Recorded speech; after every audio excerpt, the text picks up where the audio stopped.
All right, in an effort to create more space for a growing school district and build tighter security, the Harrison County School District is asking for your help in approving a $55 million bond for the district. And joining me now to tell us more is Assistant Superintendent Sherry Washburn. Thank you so much for joining us today. Thank you for having me. Of course. So the deadline, the election is quickly approaching. What should parents know? Yes, we're still trying to make sure that we communicate clearly about the changes in the district that have been taking place over the last 10 years. We've talked about, over the last 3 to 4 years, the district has made capital improvements of above $10 million.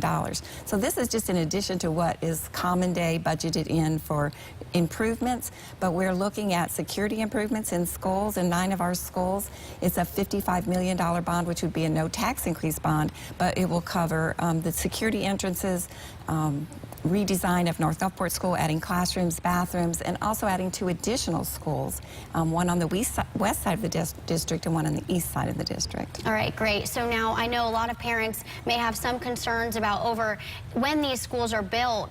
How are the children going to be divided? Where does that line drawn of what school they'll attend? Yes, ma'am.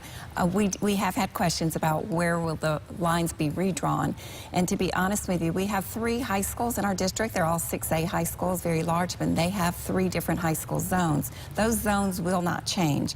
When you're talking about a new school on the east side, that will cause some redistricting of some of those lines right there for River Oaks School, Woolmarket School, the D'Iberville schools. But those lines will not be redrawn until closer to the fall of 2020, because that is the projected open date if the bond passes. So we want to wait and know exactly where those homes have been built and where those children live. Closer to that time, we'll do those lines. Absolutely. Okay. And so now express again what the need is for this bond. Yes, ma'am. With this day and age, we have 22 schools in Harrison County School District, 465 square miles.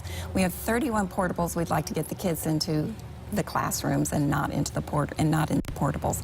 We also have schools that have been built in the early 1900s, and so we have to address that. And safety in those schools are something that's it wasn't in the plan when they were first built. All right. Well, thank you so much for joining us today and clearing up some topics that parents might be a little bit unsure about. All of that information on the school bond is right there up on your screen.